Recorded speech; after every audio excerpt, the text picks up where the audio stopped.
Odvážný není jen autor předchozích slov, ale i naše reportérka. Vyzkoušela, že horská kola není třeba uklízet ani během zimy, kdy jsou hory pokryté sněhem.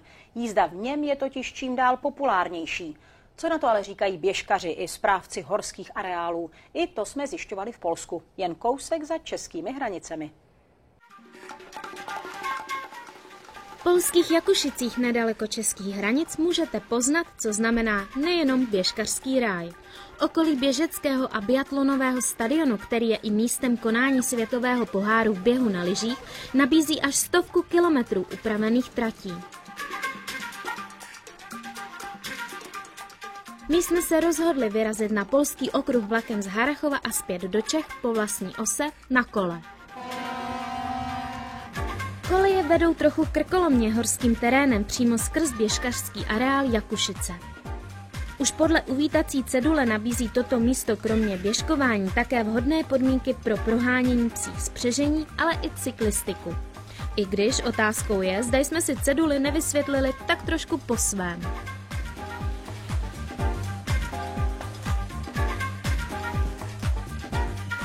Tak to jste si skutečně vysvětlili po svém, i když uvažujeme o tom, že během příštího roku umožníme zimní bajkování v areálu oficiálně. Mně osobně nevadíte a pokud neníčíte stopu, tak myslím, že ani běžkařům ne.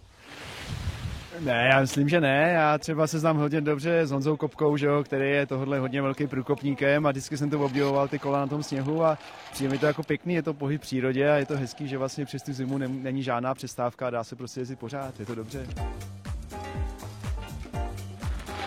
Krásnou horskou krajinou podél bezvadně zmrzlé běžkařské tratě vyrážíme směrem k osamocené osadě Orle.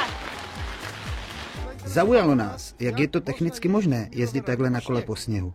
To máte nějaké speciální kolo?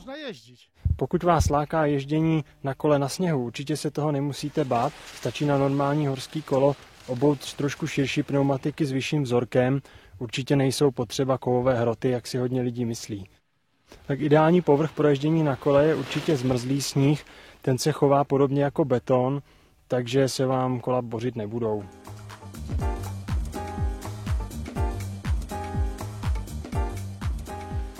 Z osamocené osady Orle už to jsou jen 2 kiláky k hraničnímu mostu přes jezeru, díky kterému jsou českopolské tratě propojeny a tím se okruh uzavírá.